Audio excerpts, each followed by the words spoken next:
Right now, as I sit here in New York, about 25 people, and I say about because they're searching and they're going to find, the death toll is going to be about 50 when this is all over, all right?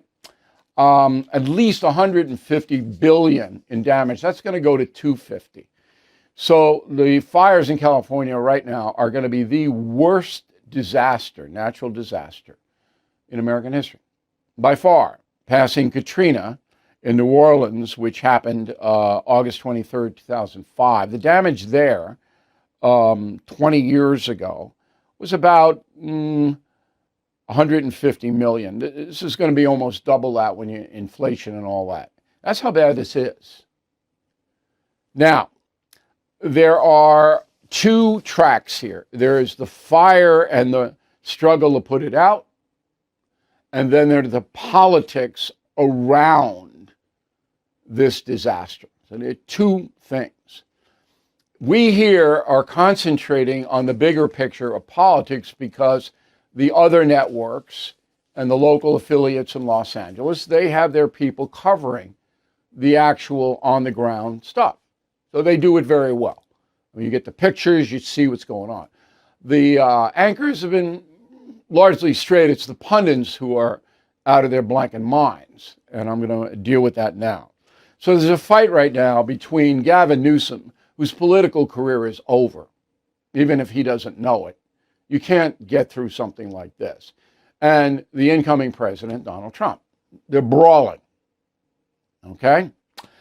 Trump tried to get California relief in his first term. So he was sponsoring a number of programs that would help with water supply in the Golden State. That is a fact.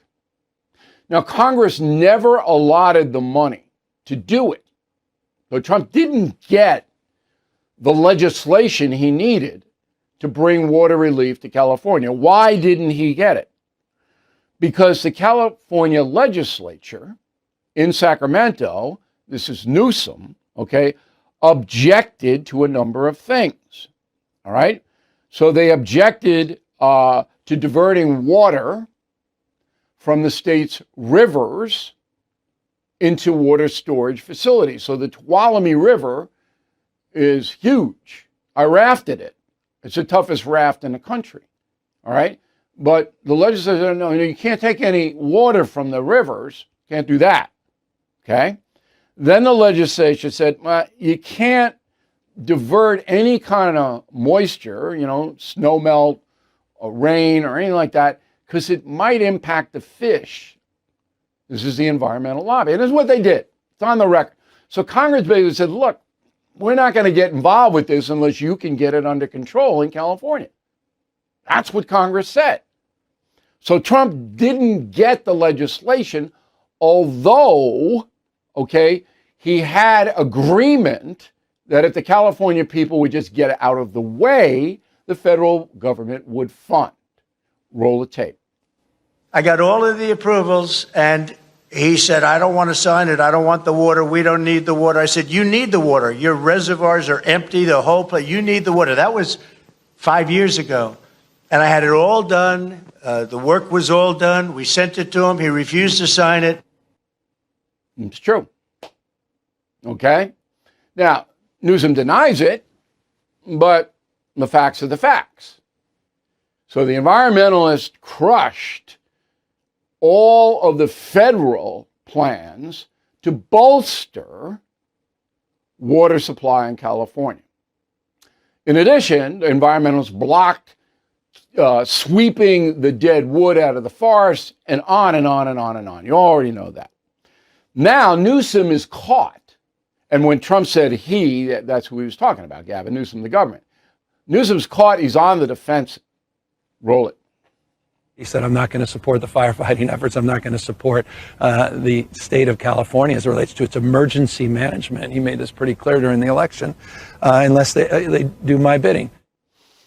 No, he's trying to blame it on Trump. And that's what the liberal media and lobby and the Democratic Party will do in the next few weeks. They'll blame Trump for this. You 100% take it to the bank. So who will win? Trump will win. All right, because he controls FEMA and a lot of the other things. Now, I do expect the president, the new president, to go to California. I don't have that confirmed. But I expect him to go perhaps as early as next week after he's inaugurated, out there on Air Force One and say, hey, here's what we're going to do. I don't expect him and Newsom to appear together. That's a blood feud right now. All right, now I appeared on News Nation on a Cuomo program on Thursday talking about this. Go.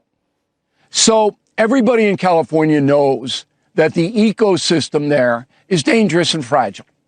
Everybody knows there are going to be fires. There are going to be mudslides. Pacific Coast Highway is closed now, south of Big Sur. Everybody knows that the ocean is ferocious, and this is a state that is going to be besieged all the time. Nothing has been done by the progressive leadership to prevent any of it. Nothing. So, coming up right after me on Cuomo was John Garamendi, a Democrat. He's in Congress, and he used to be the insurance commissioner. He's what he says. Go. Beyond that, there's an ongoing insurance crisis in California and in Florida, as you discussed with Mr. O'Reilly, which, by the way, I've never heard such garbage in such volume, so loudly and inaccurately displayed by anybody other than what Mr. O'Reilly did tonight. Put that aside for a moment. There is an insurance crisis. John, don't just take a smack at him. What did he say that you disagree with? I'd rather get back to insurance. Yeah, of course he would. Because he's an ideologue. He didn't have anything. He knows what I said is true. He knows the state didn't do any preventive measures. Oh, I'd rather get back to insurance. Okay, I don't mind attacking me, but back it up. And if you don't back it up, you're a pinhead, which I think is pretty obvious. Okay, so we're invested in the truth here. We're not invested in advancing anybody's cause. We just want to protect people. That's what we do here. All right, so then you segue over to the media, predictable, MSNBC. I don't know how they stay in business. Here's what Jen Psaki said. Go. Donald Trump and his allies are injecting half-truths, misinformation, and flat-out lies in some cases in order to score a version of political points, I suppose. We saw something similar play out just this past October in the aftermath of Hurricanes Helene and Milton. Psaki doesn't say what they are, what the lies are. No, can't be bothered with that. Now, this is an interesting soundbite. The governor of Florida, which has obviously natural disasters and insurance problems as well, DeSantis, he goes right after the left-wing media. Go. Is it appropriate for people in your industry to try to create division and to try to create narratives anytime these things happen? Now, you're not as interested in doing that because Newsom is a D. If Newsom was a Republican, you guys would you would have him nailed to the wall for what they're doing over there. And I know we dealt with it. We just assume in Florida, anytime something happens, it's going to be politicized by the media. Yeah, and it will be. More facts. So the city of Los Angeles had $820 million budgeted to fight fires before this catastrophe, okay? Homeless, $1 billion. More money, substantially more money, to give drug addicts and mentally ill people direct money, subsidies, so they can do whatever they want, unsupervised, than fighting fires in the nation's largest county. That makes sense to you? $1 billion? So these people can run around and do whatever they want, buy drugs all day long? Does that make any sense? It's the reality. All right? Since 2019, California has spent $24 billion giving homeless people stuff. $24 billion. That's $160,000 per homeless person.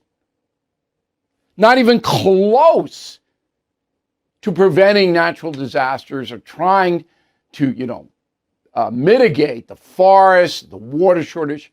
Doesn't come close. This is progressive governance. This is what they do. Those stats, by the way, come from the Hoover Institution at Stanford University.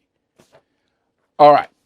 Now, we go way back to 2018 when Donald Trump was president the first time around. Go. California's a mess. We're giving billions and billions of dollars for forest fires in California. There's no reason for those fires to be like they are.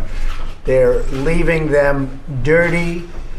It's a disgraceful thing. Old trees are sitting there rotting and dry. And instead of cleaning it up, they don't touch them. They leave them. And we end up with these massive fires that we're paying hundreds of billions of dollars for to fix. And the destruction is incredible. That was 6.5 years ago. And they didn't do one thing, California authorities, not one.